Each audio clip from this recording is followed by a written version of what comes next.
El objetivo de realizar un diagnóstico financiero es mucho más que generar una serie de indicadores, de calcular una cantidad de números que al final pueden resultar densos. La intención y el objetivo fundamental de realizar un diagnóstico financiero es definir y priorizar las estrategias y los planes de acción que realmente son relevantes y contundentes para una empresa. Con ese objetivo en mente vamos a abordar estas 3 sesiones. Esta es la agenda que se va a desarrollar durante las 3 sesiones de este mini curso de diagnóstico financiero. En la sesión número 1 vamos a revisar el paso 1 del diagnóstico como tal, que es el de definir los objetivos. Luego continuaremos con el paso número 2, que se refiere ya al inicio del cálculo de todas las métricas, que son métricas que realmente son relevantes, no las típicas de un análisis tradicional, lo de rigor de comparar un periodo con otro, no lo básico. Aquí vamos a ver métricas que son realmente relevantes para tomar decisiones y que, sin hacer más compleja la dinámica y la metodología del análisis, sí aportan de manera significativa para la toma de decisiones. Entonces, en este paso de métricas que vamos a ver: EBITDA, capital de trabajo, los temas de flujo de caja, de endeudamiento, de rentabilidad, de capacidad instalada y de tasa de crecimiento. En la sesión número 1 vamos a abordar las 2 primeras, el EBITDA y el capital de trabajo. Luego, en la sesión número 2 sí continuamos con el resto de las métricas. Después, en la misma sesión, revisaremos el paso 3, 4 y 5, que en esencia se refiere ya a las comparaciones, a la matriz DOFA que se elabora para analizar lo que se puede escapar a las métricas, y la generación del informe y las conclusiones. Y finalmente, en la sesión número 3 vamos a abordar lo que corresponde y lo que diré yo tal vez es lo más importante de un diagnóstico, es, bueno, ¿y ahora qué sigue? Que es básicamente un análisis de sensibilidad y la matriz de priorización. Vamos con el paso número 1. Este paso consiste en especificar las preguntas que el diagnóstico debe responder para asegurar que las conclusiones obtenidas realmente sean insumo fundamental para tomar decisiones, diseñar la estrategia y los planes de acción. Como todo, siempre que vamos a iniciar un recorrido hay que especificar los objetivos, porque esta va a ser nuestra manera de medir si efectivamente cumplimos y logramos lo que estábamos buscando. Fijamos un resultado, una meta, y al trazar unas preguntas específicas de diagnóstico tenemos así la certeza al final de determinar si cumplimos o no con el objetivo, si logramos encontrar las respuestas a las preguntas que estamos formulando, y de esta manera, pues por supuesto, podemos diseñar las acciones de manera correcta. Algunas preguntas que te puedo recomendar son las siguientes, pero pues cada uno, según su negocio, según el ciclo de vida en el que se encuentra su empresa, pues puede determinar unas diferentes. Pero acá te voy a dejar algunos ejemplos para que puedas empezar a definir específicamente cuáles son tus preguntas de diagnóstico. Algunas pueden ser: ¿cuáles son los problemas estructurales en la gestión financiera de mi negocio? Otra: ¿cuáles son los factores principales que están afectando el flujo de caja de la empresa? ¿Cuál es el impacto del equipo de trabajo en el EBITDA del negocio? ¿Cuáles son los mayores riesgos financieros a los que está sometido el negocio? ¿Cuáles son exactamente las palancas que debo accionar para optimizar mi modelo de gestión financiera? ¿Cuál es el impacto de no reinvertir las utilidades? ¿Cuánta deuda puedo soportar o puede soportar mi negocio? ¿Mis políticas de crédito y cartera tesorería son las adecuadas? ¿Qué debo solucionar hoy mismo? En el paso número 2 ya empezamos a hacer los cálculos, que en esencia vamos a trabajar el EBITDA, el capital de trabajo, todo el tema de deuda, flujo de caja, capacidad instalada, tasa de crecimiento autofinanciable y todo el tema de rentabilidad. Sobre estos vamos a hacer el recorrido. Empecemos con el EBITDA. Quiero decirte que en principio vas a ver en esta presentación la conceptualización. Entonces vamos a ir por los términos, por qué contiene cada uno en términos de la fórmula, cómo se calcula. Vamos a hacer un ejemplo, pero por supuesto anexo vas a encontrar en la misma plataforma todas las plantillas, las calculadoras, para que puedas aplicar y realizar los ejercicios con los números de tu negocio. Tal vez en esta sesión no vayamos a profundidad a ver el Excel, pero al final vas a ver que hacemos un recorrido por todos los indicadores para que sepas cómo utilizar todas las plantillas, las calculadoras, y de esta manera puedas fácilmente implementarlas. Y por supuesto vamos a recoger en un único ejemplo, en un único ejercicio, todas las métricas que vamos a calcular. Empecemos por entender un poco el concepto del EBITDA, que esta no es otra cosa que la utilidad operativa que finalmente se convierte en caja. Y tiene 5 destinaciones muy específicas, son estas y no otras. El EBITDA se utiliza para pago de impuestos, para servicio de la deuda, es decir, capital más intereses, para fondear todo lo que tiene que ver con capital de trabajo, con incremento de capital de trabajo, para reposición de activos fijos. Esto es cuando ya tú ves que requieres hacer nuevas inversiones, tal vez en maquinaria, porque pues ya la que tienes quedó obsoleta, por ejemplo, y para pagar dividendos. ¿Cómo se calcula el EBITDA? Es la utilidad operativa más las depreciaciones y más las amortizaciones, es decir, se suma todo lo que no representa salidas de dinero. Y hay otra métrica que es fundamental, con la que vamos a trabajar mucho, que es el margen EBITDA, y se calcula tomando el EBITDA sobre las ventas. No quiero que te agobies con las fórmulas, tal vez te pudieran parecer complejas la terminología. Lo que vamos a ver aquí, y quiero resaltar, es entender qué significa cada una de las métricas y para qué te va a servir, qué información relevante te va a aportar. Ahora, una gran lectura que puedes hacer del margen de EBITDA, por ejemplo, es que este refleja los centavos que por cada unidad monetaria quedan disponibles para atender los compromisos que definimos aquí. Y ojo, importante, el margen EBITDA disminuye cuando los costos y gastos efectivos crecen en mayor proporción que las ventas. Entonces, para definir, por ejemplo, un indicador que puedes monitorear de manera recurrente, puedes hacer este cálculo del margen EBITDA y asegurarte que está suficientemente medido en términos de sus componentes. Por ejemplo, cuando los costos y gastos tú ves que se están desbordando al hacer comparaciones de medir la variación de un periodo 1 contra un periodo 2, tú ves que están creciendo más que las ventas.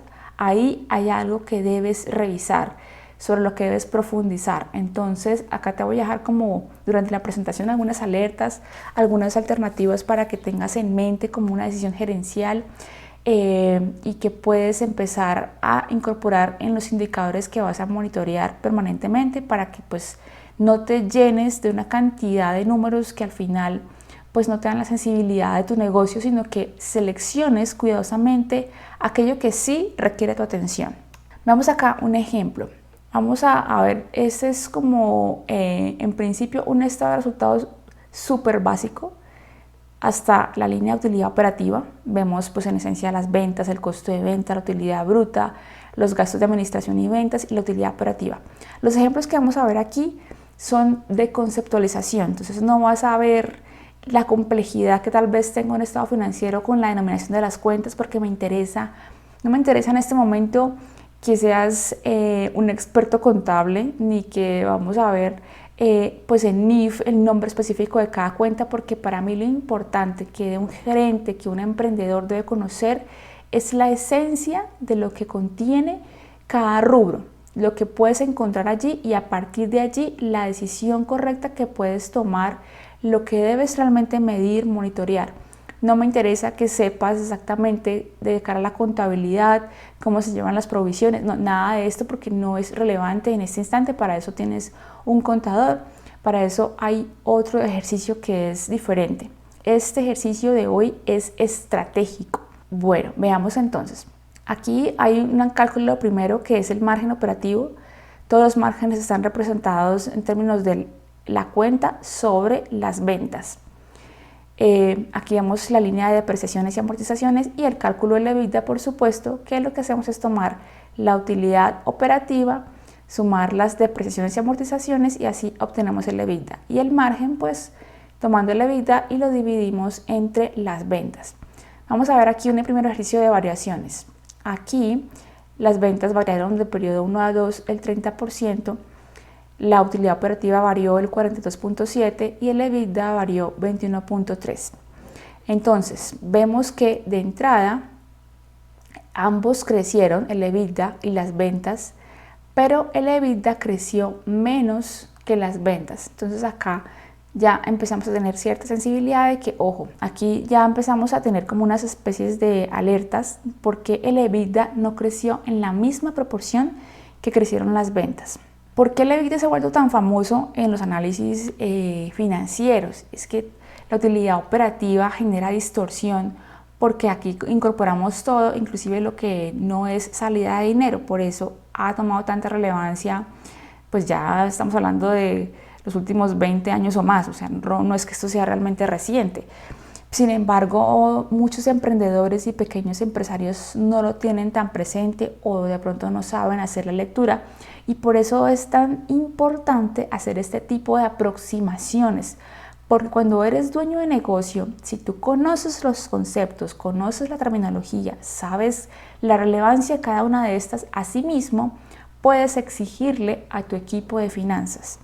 Y esto te da mucha más visibilidad de lo que es la realidad de tu negocio. Aquí vemos una nota con respecto a estas métricas que estamos viendo acá. Las depreciaciones y amortizaciones distorsionan la evaluación de desempeño, pero la disminución del margen EBITDA efectivamente permite ver que se está generando menos caja por cada peso de ventas, y por esto es necesario profundizar en las variables que afectan al EBITDA para identificar posibles problemas de gestión que deben ser resueltos. ¿Listo? Entonces ya vemos acá, por ejemplo, que el margen efectivamente tiene una disminución del 30% al 28%, y por eso está nuevamente señalada otra alerta. Sigamos con el paso 2, que es el cálculo de métricas. Ahora vamos a ver el capital de trabajo.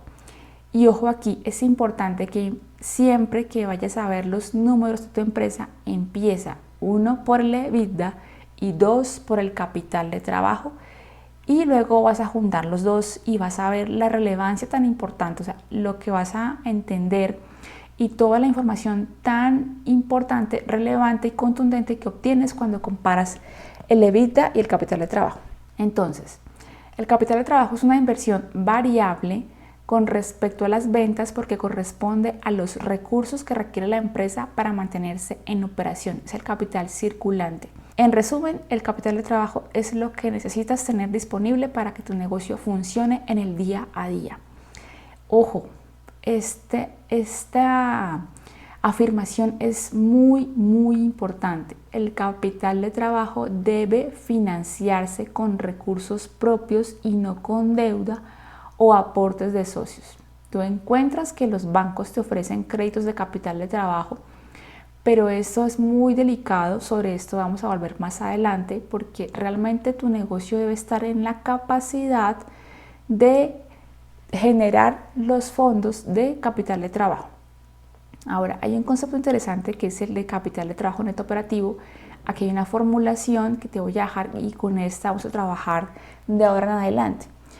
Se calcula tomando las cuentas por cobrar más los inventarios menos las cuentas por pagar. Esta métrica hace mucho más sentido que las que uno suele ver todavía en análisis financieros a estas alturas, en pleno año 2021, y uno todavía ve por ahí que hay métricas que para definir el capital de trabajo toman el activo corriente menos el pasivo corriente, o la prueba ácida que descuentan los inventarios. Bueno, unas cosas que realmente no te dan la sensibilidad, porque esas métricas solamente hablan de qué pasaría con la empresa si se liquidara hoy en términos del disponible. Pero pues tu negocio es un negocio en marcha. Tú estás evaluando tu negocio no para liquidarlo hoy, sino porque quieres tener información para tomar decisiones en adelante. Lo correcto siempre es que entendamos el capital de trabajo como una proporción de las ventas, y por eso no tiene mucho sentido que hables de capital de trabajo en términos absolutos como de tantos millones, sino en un porcentaje. Esto quiero que lo tengas muy presente. Veamos aquí un ejemplo de cálculo. Tenemos un periodo 1 y un periodo 2 en dos escenarios. Nuevamente, el ejercicio de las variaciones. Tenemos ventas, cuentas por cobrar, el inventario y el capital de trabajo operativo. Aquí abajo ya lo vemos incorporando el capital de trabajo neto, que es considerando también el tema de proveedores. Bueno, y ya empezamos a tener acá sensibilidad. Tenemos ya aquí conclusiones cuando hacemos este tipo de ejercicios de variación. Acá en este escenario número 1 vemos que las cuentas tuvieron todas una variación del 20%, pero en este escenario 2 estamos viendo que las ventas incrementaron un 20%, pero las otras tuvieron una variación mayor. ¿Qué pasa con eso? Si hacemos la diferencia entre una y el otro, vamos a encontrar unas cifras que son fondos ociosos. Ya acá tienes una primera vista. Conclusión, esto genera un costo de oportunidad para la empresa porque son recursos que se hubieran podido destinar de mejor manera. Entonces, una primera conclusión es que hay que impedir que las cuentas por cobrar, los inventarios y las cuentas por pagar crezcan en mayor proporción que las ventas. Mira que esas comparativas de variaciones son súper relevantes. No te preocupes que todo está en las plantillas y te queda este ejercicio grabado y las notas de como lo que hay que resaltar y en donde debes enfocar tu mirada para que no te pierdas viendo tantos números. Estamos aquí hablando de unos cuantos, pero que son contundentes. Ahora, esto aquí en este recuadro tú vas a ver también cuál es el incremento del capital de trabajo. Mira que estas métricas son fundamentales porque ya te hablan de cuánto capital de trabajo requieres para crecer. Si por ejemplo en este escenario vas a saltar de unas ventas de 2.500 a 3.000, vas a por lo tanto a consumir más capital de trabajo porque hablamos que el capital de trabajo es una proporción de las ventas. Eso quiere decir que necesitas recursos y como lo dijimos antes, ese incremento en este caso de 100 debe financiarse con el EBITDA. Veamos ahora otro concepto que es el tema de la productividad del capital de trabajo, que no es otra cosa que su relación con las ventas. Capital de trabajo neto operativo dividido en las ventas. Este indicador, ¿a qué se refiere o para qué nos va a servir? Este refleja los centavos que por cada unidad monetaria de ventas deben mantenerse en capital de trabajo neto operativo. Mira que muchas veces nos perdemos la posibilidad de hacer estos cálculos y uno está buscando dinero, primero en el lugar equivocado y segundo no se sabe cuánto. Y al gestionar las finanzas se debe tener certeza de cuánto y para qué. Esas dos preguntas son fundamentales. Lo ideal es mantener el número más bajo posible, lo cual implica que a medida que la empresa crece demanda menos capital de trabajo, liberando más caja para los accionistas. Es decir, debemos llegar a un punto tal en que el crecimiento no consuma más, sino que tenemos que ser tan eficientes que el crecimiento nos genere caja y no solamente la consuma. Ahora bien, el cálculo de este indicador, al contrario, porque vamos a también medirlo de manera diferente, es decir, las ventas sobre el capital de trabajo, es una medida de la eficiencia con que una empresa aprovecha los recursos para aumentar su valor, porque se puede interpretar como la cantidad de dinero que una empresa vende por cada unidad monetaria invertida en capital de trabajo neto operativo. Te lo dejo este bullet como manera de información, pero quiero que nos quedemos con esta formulación de ahora en adelante. Mejorarlo no se trata solamente de enfocarse en las ventas, sino en la reducción de los días de cuentas por cobrar y de inventario. Tú me vas a ver o me vas a escuchar insistiendo mucho en que para mejorar las métricas y el desempeño financiero no hay que buscar el tema de aumento de ventas y reducción de costos a como dé lugar. Y quiero resaltar ese a como dé lugar, porque solemos caer en muchísimos errores cuando no tenemos el dimensionamiento estratégico de lo que implica un aumento en la venta o una reducción de los costos, y por eso ojo con esas decisiones que estamos tomando y mejor basémonos en conclusiones a partir de las cifras y sus relaciones entre unas y otras. Este indicador de productividad es un indicador especialmente importante para compararse con la competencia y para medir la efectividad en la implementación de proyectos asociados a la mejora de procesos. Entonces tú sabes que hay proyectos justamente de eficiencias. Ese es un indicador para saber si realmente vamos por buen camino, porque uno muchas veces emprende iniciativas súper ambiciosas en las que consume mucho tiempo de su equipo de trabajo y no supo al final del día en qué benefició de cara a los números del negocio la mejora de un proceso en particular. Entonces ese indicador por eso es tan relevante. Veamos cómo se analiza el capital de trabajo. Son básicamente 3 pasos. Acá vas a ver mucho texto denso, pero es que quiero que te quede como un manual. Entonces por eso todo está determinado como en pasos en el ABC, porque este va a ser tu manual de consulta para ejecutar tu análisis financiero. Ahora te quedan las plantillas y sobre la plataforma puedes formular las preguntas. Si tal vez no estás seguro de alguna conclusión que estás generando o de algún número que tal vez no sabes cómo leerlo correctamente o tienes dudas, tú haces las preguntas en plataforma. ¿Listo? El paso número 1 para analizar capital de trabajo es comparar la variación de las cuentas por pagar a proveedores de bienes y servicios versus la variación de las ventas para verificar que la mejora de la productividad del capital de trabajo no sea por aumentar los días de pago a estos proveedores. Esto parece como escrito en chino o en ruso.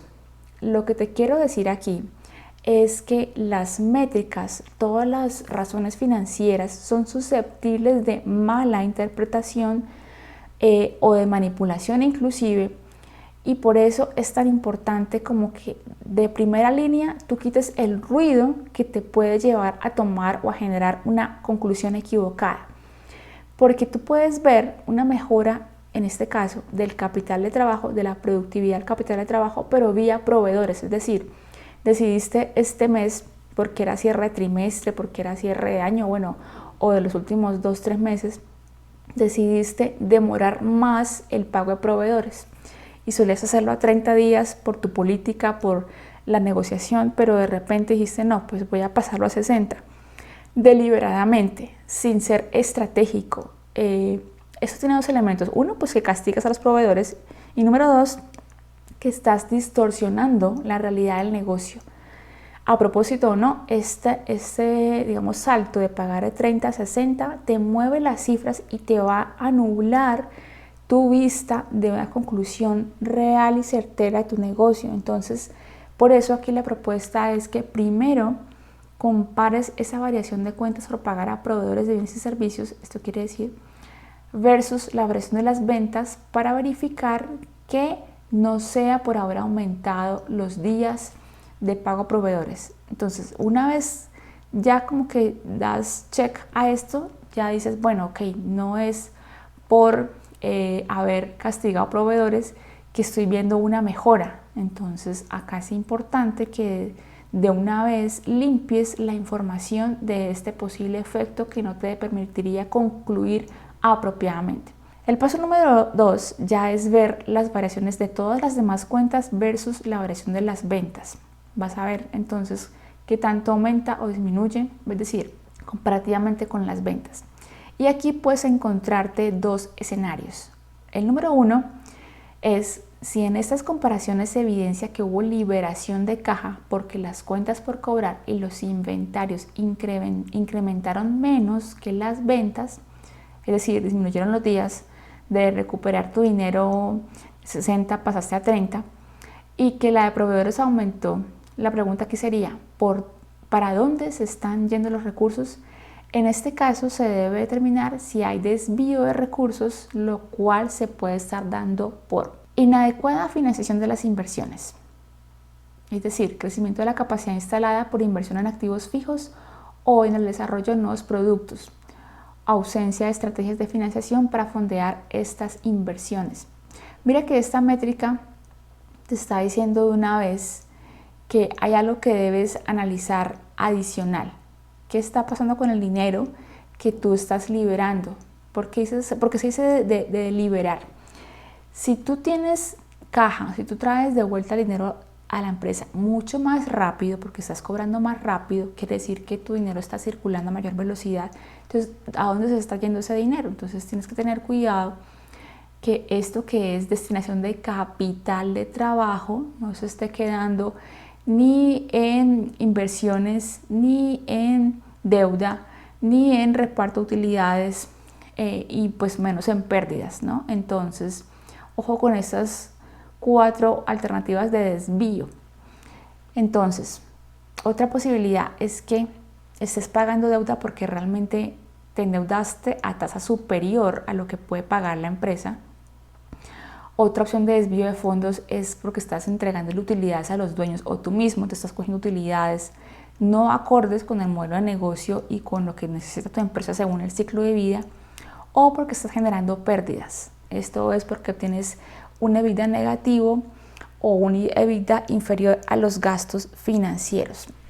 No quiero que te me angusties tal vez con la terminología, tal vez pueda suceder que te parezca algo complejo esto que estamos viendo, pero cuando vayamos sobre los números te va a quedar mucho más claro.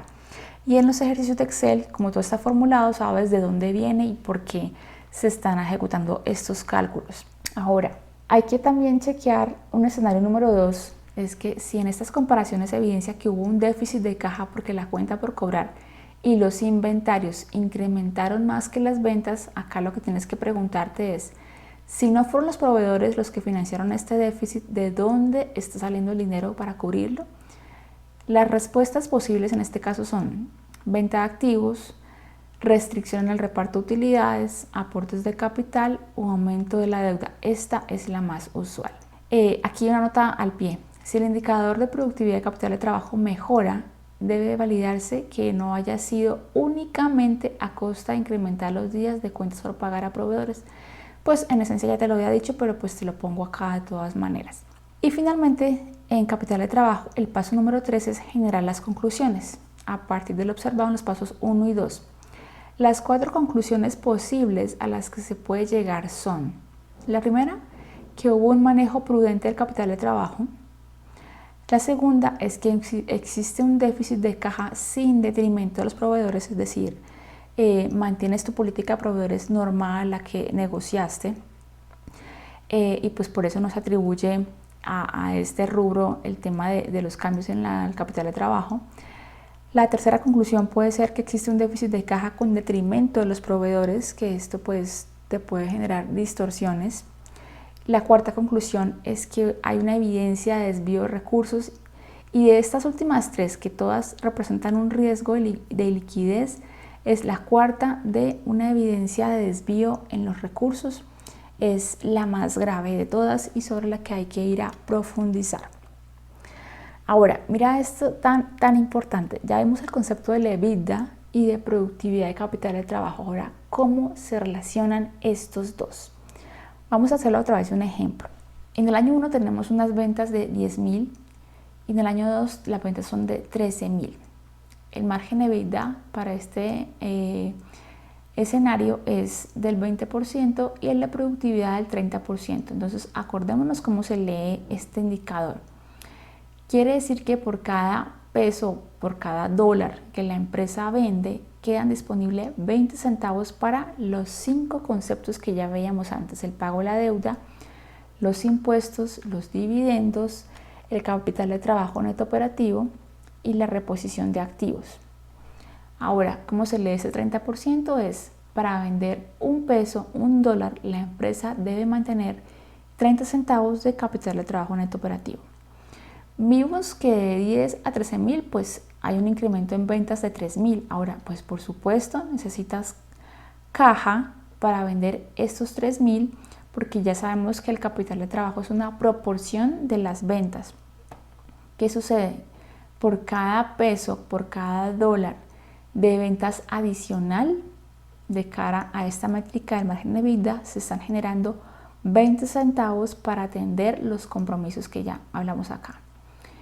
Pero adicionalmente se necesitan 30 centavos más en capital de trabajo. Entonces aquí se generan 20, se requieren 30 adicionales, entonces hay un faltante de 10 centavos. ¿Listo?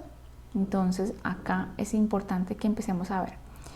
Estos 10 centavos es por cada peso o dólar, y como hablamos de 3.000, si hacemos el ejercicio de multiplicarlos, es decir, necesitamos 300 millones de pesos para poder financiar este incremento de ventas. Entonces mira que aquí hay una necesidad de capital de trabajo de 300 para poder llegar a este incremento de ventas de 3.000, es decir que es la caja que demanda el crecimiento. Tenemos una brecha del 10% porque claramente pues tenemos que ir a cubrirlas para poder crecer esto. Entonces ojo con las decisiones de crecer. Muchas veces nos enfocamos en es que quiero vender más, quiero vender más, quiero vender más, pero debes tener presente que ese vender más demanda de ti más caja.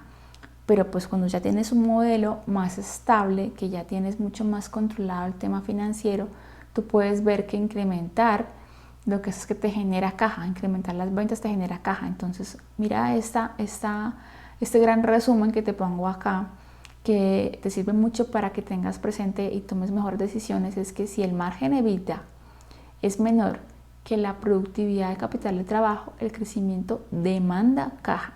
Tú puedes jugar a proyectar estas cifras y eso te va a dar muchísima información. Ahora, si el margen EBITDA es mayor que la productividad del capital de trabajo, el crecimiento te va a generar caja. Entonces esto ya te da más visibilidad. Vamos ahora a ver un ejemplo. En esta primera parte encuentras los cálculos de los ejemplos que vimos que están en la presentación, pero aquí en la parte inferior vas a encontrar otro que está mucho más completo porque está partiendo de los estados financieros. Vas a encontrar de una empresa X, obviamente son números hipotéticos en este caso, vas a encontrar el estado de resultados y el estado de situación financiera de la empresa. Con las cuentas, como te dije, en rubros consolidados básicos, sin entrar pues a profundizar como todo el desglose de NIF, etc.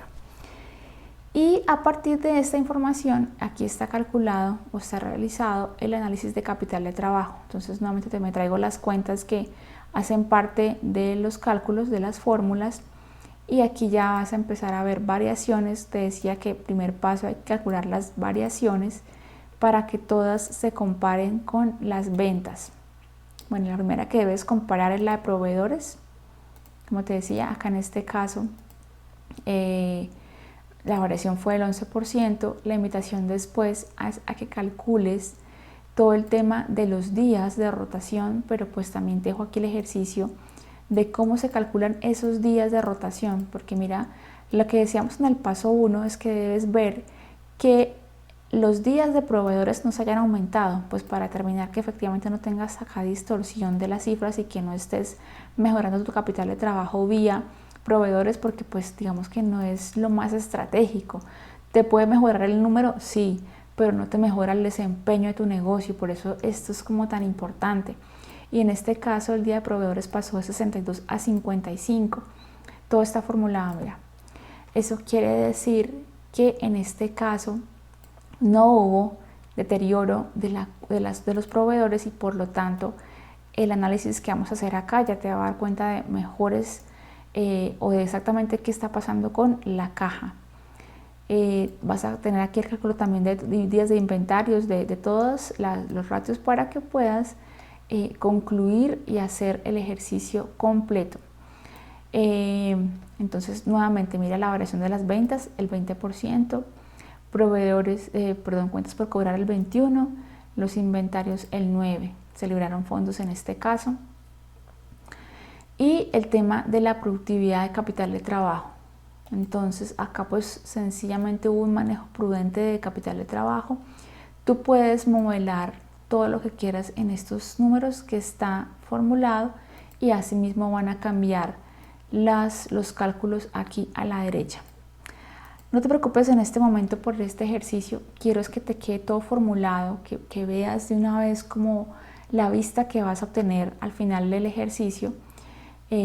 Pero luego cuando concluyamos los cálculos de todas las métricas, para que nos quede completo el escenario, vamos a ir paso a paso por toda la plantilla para que vayas viendo cómo te va quedando el mapa, cómo está hilando una cosa con la otra, para que no te pierdas y realmente puedas llegar a las conclusiones correctas. Entonces, inclusive tú puedes tomar las plantillas, hacer el vaciado de números, es decir, poner tus datos, y si quieres de todas maneras validar si la conclusión que estás generando es la correcta, tú puedes enviarme como pantallazos de los números para que yo te ayude como a generar esas conclusiones.